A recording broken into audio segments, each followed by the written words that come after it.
Barakalik tamoyillari asosida bugun jamiyatimizning har bir a'zosiga alohida e'tibor qaratilyapti.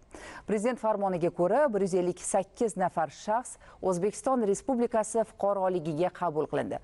Bu ko'plab oilalarning quvonchiga sabab bo'ldi. Fuqarolik pasportini olgan yurtdoshlarimizda esa shukronalik hissi. Hozirgi lavhamiz shu haqda.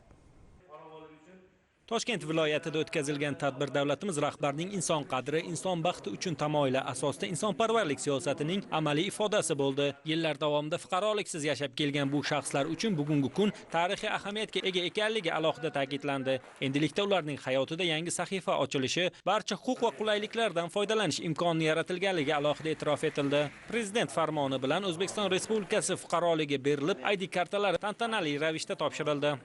O'zbekiston Respublikasi Prezidentining farmoniga asosan 61 nafar fuqaroligi bo'lmagan shaxslar O'zbekiston Respublikasi fuqaroligiga qabul qilindilar hamda O'zbekiston Respublikasi ID kartalari bilan hujjatlashtirildilar. Bu mamlakatimizda insonlarning huquqlari va qonuniy manfaatlarini ta'minlashning asosiy ifodasi hisoblanadi. Yana bir ahamiyatli jihati, o'tgan farmonda 12 nafar fuqaroligi bo'lmagan shaxslar O'zbekiston Respublikasi fuqaroligiga qabul qilingan bo'lsa, ushbu farmonda 61 nafar fuqarolar O'zbekiston Respublikasi fuqarosi bo'lishdek sharafli maqomga ega bo'ldilar. Fuqarolikka qabul qilingan yurtdoshlarimiz ko'p yillik orzu-umidlari ushalganini chin dildan e'tirof etib, hurmatli prezidentimizga cheksiz minnatdorchilik bildirishdi. Fuqarolik pasportiga ega bo'lmoqdamiz. Buning uchun o'z minnatdorchiligimizni bildiramiz. Fuqarolik pasportini oldim va bundan ko'p rejalar hamda bizneslarimni yo'lga qo'ymoqchiman.